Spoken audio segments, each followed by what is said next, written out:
Hello everyone, अगर आपने इस सीरीज़ के पहले एपिसोड्स को नहीं देखा है सो आई सजेस्ट कि आप उन्हें मेरे दोनों चैनल पे देख सकते हैं। अगर आपको मेरी वीडियो अच्छी लगे देन प्लीज़ लाइक करिएगा। गेम आगे बढ़ पाता इससे पहले ही ली सरेंडर कर देती है, इसीलिए हार जाती है, यानी से बर्तन साफ करने पड़ते हैं।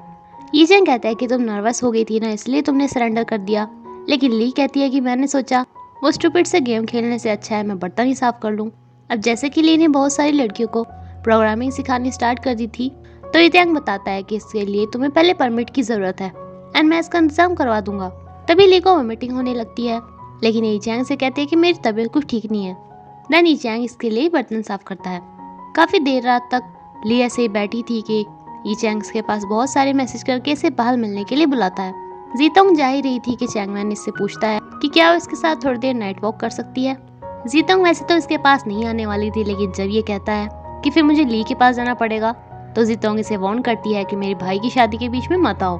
चैंगमैन कहता है कि फिर तुम्हें मुझे कोई गर्लफ्रेंड ढूंढ के दो ना। जीतोंग इसे पूछती है कि कैसी, तो ये कहता है कि बिल्कुल तुम्हारे जैसी। 谢谢啊。打过1年泰拳，力道怎么样？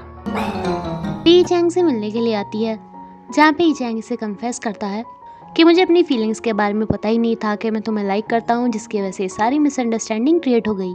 लेकिन मुझे प्लीज़ एक चांस दो, अब मैं तुम्हारी पूरी केयर करूँगा एंड तुम्हें हमेशा प्रोटेक्ट करूँगा। अब जब ये चैंग ने ली को अपनी फीलिंग्स भी बता दी थी, 之前都是我不好。 तो ली बेचारी मेल्ट हो ही गई थी। लेकिन जब ये चैंग इसे बताता है कि उसे इस रात के बारे में सब कुछ याद आ गया एंड इसे सॉरी कहता है, तो ली का माइंड फिर से चेंज हो जाता है। ये इसे सॉरी बोल के कहती है कि मैं हाँ नहीं बोल सकती। ये चैंग भी इसे थोड़े सोचने का वक्त देता है, क्योंकि जब ली को पता चला कि ये चैंग को उस रात के बारे में याद आ गया है, तो इसे अब लग रहा था कि ये चैंग उस रात की बात को अपनी गलती मान के सिर्फ उसका पश्चाताप करने के लिए ली के साथ रह रहा है, सिर्फ अपनी रिस्पॉन्सिबिलिटी निभाने के लिए। चैंग ने ली से कहता है कि क्या उसने तुम्हें प्रपोज किया? मुझे इसलिए पता चला क्योंकि उसने सारे होटल की सारी लाइट्स बोरो की थी, तो पक्का उसने कुछ ऐसा ही किया होगा। ली से बताती है कि ली ने उसे मना कर दिया क्योंकि वो ली से प्यार करता है, इसलिए नहीं रह रहा है इसके साथ, बल्कि इसे अपनी जिम्मेदारी सोच के रह रहा है। चैंगमैन भी कहता है कि ठीक है, मैं इस बात का टेस्ट करूंगा कि वो तुम्हें लाइक करता है इसलिए तुम्हारे साथ रहता है या फिर सिर्फ रिस्पॉन्सिबिलिटी के लिए। एंड इन दोनों को एक साथ देख के चैंग को बड़ा बुरा लगता है। जीतोंग एंड नीमी यहाँ से जा रहे थे। ये ली से कहता है कि वो जल्दी कंपनी में वापस आ जाए। दूसरी तरफ कंपनी में जेई एंड दाहोंग का रोमांस स्टार्ट हो गया था, लेकिन अभी इन्होंने कंपनी में किसी को नहीं बताया था। जेई दाहोंग से 2 हफ्ते का टाइम मांगती है, जिसके बाद ये अपने रिश्ते को पब्लिक कर देंगे। लेकिन तभी इन दोनों को शाओकी देख लेती है, जो कि ये इसे कहती है कि अच्छा तो तुम्हारे 2 बॉयफ्रेंड है, एक गुमो एंड दूसरा ये, मैं अभी तुम्हारे इस बॉयफ्रेंड को बता देती हूँ।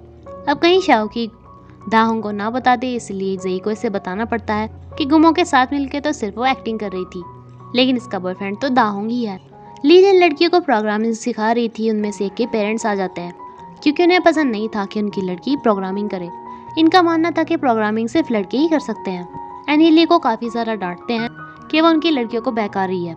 ली की स्टूडेंट भी यहीं पे आ जाती है, जो उन्हें बताती है कि वो सच में प्रोग्रामिंग ही करना चाहती है, लेकिन इन पेरेंट्स का कहना था कि तुम्हारी तो इतनी एज है कि तुम्हें अभी पता भी नहीं कि तुम किसे लाइक करती हो और किसे नहीं, तुम्हारे लिए प्रोग्रामिंग सही है या नहीं। इन सभी को ये बात काफ़ी हद तक बुरी लगती है कि लोगों का ऐसा मानना क्यों है कि लड़कियाँ प्रोग्रामिंग क्यों नहीं कर सकती। शाओकी गुमो पे काफ़ी ज़्यादा गुस्सा थी एंड वो बात ली को भी बताती है कि गुमो ने इसके सामने फालतू में नाटक किया। ली कहती है कि मुझे तो ये पता ही था कि उसकी कोई और गर्लफ्रेंड होगी ही नहीं, बिकॉज मुझे पता है कि वो तुम्हें लाइक करता है एंड मुझे ये भी मालूम है कि तुम भी उसे लाइक करती हो। शाओकी भी इस बारे में काफ़ी सोचती है, उसे एक आइडिया आता है। ली की एक और कलीग सी कंपनी को छोड़ के जा रही थी बिकॉज उसके पेरेंट्स नहीं चाहते थे कि वो प्रोग्रामिंग करे। शाओकी गुमो को अपनी गर्लफ्रेंड के साथ आने के लिए कहती है, उनके सामने दाहोंग को अपना बॉयफ्रेंड बना के लेके आती है। इस बात से गुमो को तो जेलस होती है, उससे ज़्यादा जेई को बुरा लगता है एंड दाहोंग भी बेचारा फंस जाता है।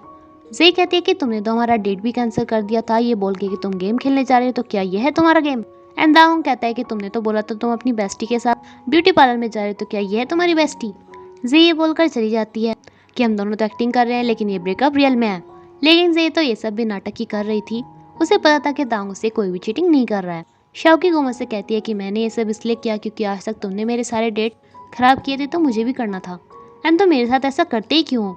बताओ, वरना मैं ऐसे चली जाऊंगी ना। गुमो को इसे बताना ही पड़ता है कि मैं तुम्हें बहुत टाइम पहले से ही लाइक करता हूँ। एंड शाओकी भी इसे कहती है कि मैंने तुम्हें अभी अभी लाइक करना स्टार्ट किया है। देन इनकी लव स्टोरी भी स्टार्ट हो जाती है।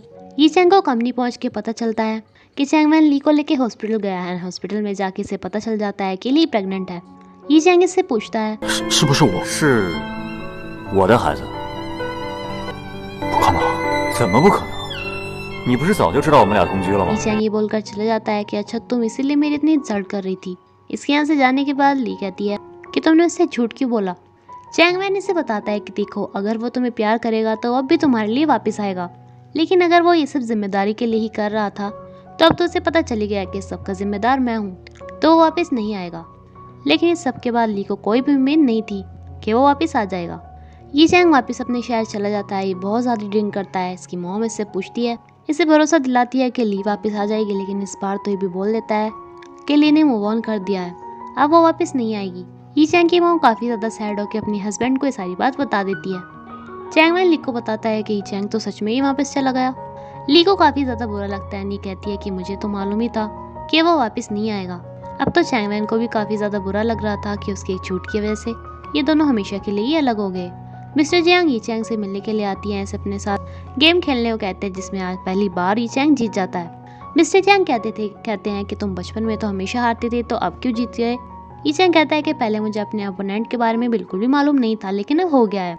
देन इस टाइम मिस्टर जियांग समझाते हैं कि तुम्हारा अपोनेंट वो चैंगमैन है एंड तुम्हें उसके बारे में डिटेल्स निकालनी चाहिए, उसकी कमज़ोरी के बारे में जानना चाहिए, तो अपनी वाइफ को ऐसे ही नहीं हार सकते। इस सब के बाद ये चैंग को भी ध्यान आता है कि कैसे ली जब उसे पसंद करती थी तो उसने कितने सारे रिस्क लेके उससे शादी की। ये चैंग चैंगमैन की ऊपर इन्वेस्टिगेट कराता है तो उसे मालूम होता है कि उसकी तो एंगेजमेंट हो चुकी है किसी और लड़की के साथ। ये चैंग वापस चोंगिंग जाके चैंगमैन को पकड़ के पूछता है कि क्या तुम्हारी एंगेजमेंट हो गई है एंड क्या ली को उसके बारे में पता है। एंड जब ये कहता है कि ली को तो मैं बताना ही भूल गया, तो ये चैंग इसकी अच्छी वाली पिटाई लगा के चला जाता है। एंड ये बेचारा कहता है कि इन दोनों भाई बहन ने मुझे पिटाई करने का ही जिम्मा उठा रखा है क्या। ये चैंग ली को जाके गले लगा लेता है। ली कहती है कि मुझे लगा था कि तुम वापस नहीं आओगे, तुम चले जाओगे। ये चैंग इसे बताता है कि तुम्हें वो चैंगमैन धोखा दे रहा है, उसकी तो एंगेजमेंट भी हो गई है, लेकिन अगर तुम चाहो तो मैं उसकी एंगेजमेंट तुड़वा सकता हूँ जिससे कि वो तुम्हारे साथ ही आ जाए। ली को समझ में नहीं आता है कि ये बोल क्या रहा है।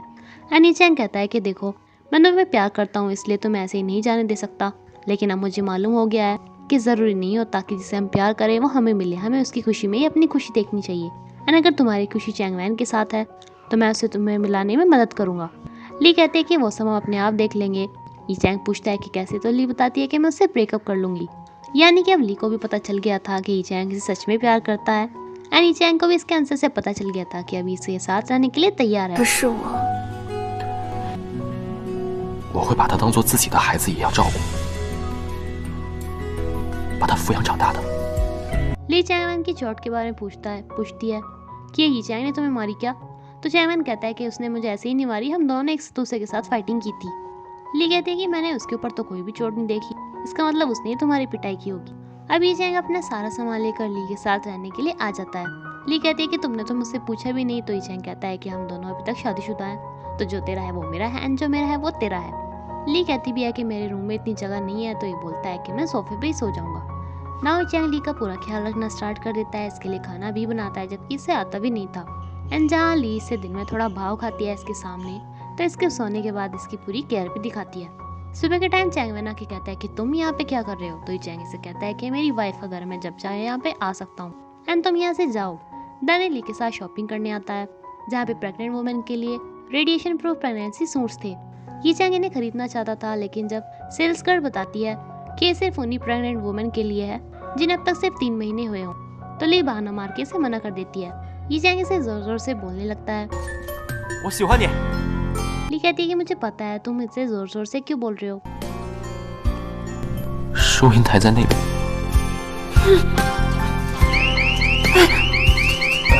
误会误会。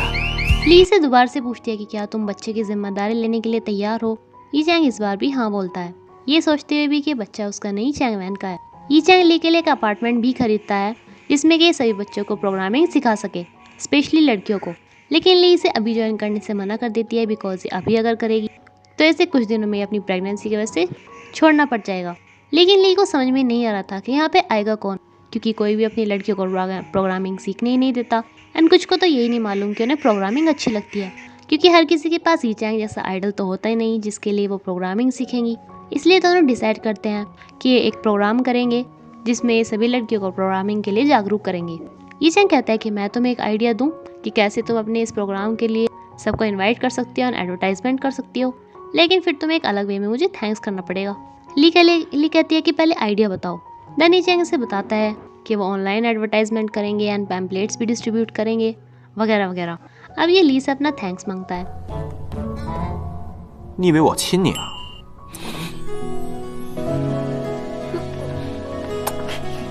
ली कहती है कि मैंने हाँ नहीं कहा था। नी चैंग कहता है कि फिर तुम कब प्लानिंग कर रहे हो कि हाँ बोलने की। ये चैंग जो अपना गेम लॉन्च करने वाला था, ये अपने एक एम्प्लॉय को जल्दी से स्विफ्ट कॉर्ड कंपनी में डिपॉजिट करने को कहता है, जो कि यहाँ पे गेम खेल रहा था। ये सुनते ही यहाँ से जाने लगता है, लेकिन एक अड़ियल सा आदमी इसे यहाँ से जाने ही नहीं दे रहा था, जबकि इसे जल्दी थी एंड ये इसे यहीं पे और भी ज़्यादा खेलने को बोल रहा था। ये इसे जल्दी में धक्का देकर यहाँ से जाने लगता है, लेकिन इसे बहुत तेज से चोट लग जाती है एंड इस बेचारे के ऊपर केस बन जाता है। पुलिस इसे पकड़ने के लिए आ जाती है। तभी जिस आदमी को इसने मारा था, उसी कंपनी का सीईओ इसे आके मिलता है, जो इसे अपनी कंपनी का कार्ड देता है। ये दोनों जो प्रोग्राम करने वाले थे, इसके लिए ये जगह बुक करने के लिए जाते हैं, लेकिन यहाँ के ओनर इन्हें बताते हैं कि अगर आपके प्रोग्राम में 200 लोगों के आने की जगह होगी तभी हम बुक करेंगे, उससे कम में हम नहीं कर सकते।